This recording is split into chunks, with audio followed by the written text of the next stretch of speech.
ఆ మోషే గారితో స్నేహితునితో మాట్లాడినట్టు, మోషే గారితో ముఖాముఖిగా మాట్లాడినట్లు మనము దేవుని సన్నిధిలో ఉంటే, దేవుని సన్నిధికి మనకు వెళితే ఆయన ముఖాముఖిగా మనతో మాట్లాడతారు.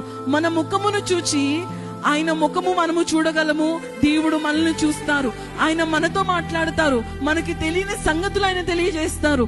ఎంతో మంది భక్తులైన వారు అలాగే దేవుని సన్నిధిలో ఉండి దేవుని యొక్క ఆయన మర్మములను తెలుసుకుని ఇతరులకు చెప్పారు.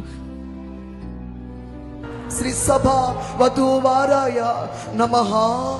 కృపాపూర్ణుడా, మా సురమైనటి సింహాసనమును విడిచి మా కోసము వచ్చితివని భక్తులు పాడినట్లు శుద్ధి శుద్ధి శుద్ధి సర్వ శబ్దం ప్రభోనట్లుగా శుభాకర శుద్ధాకర విశుద్ధ వందనము దేవా నీకే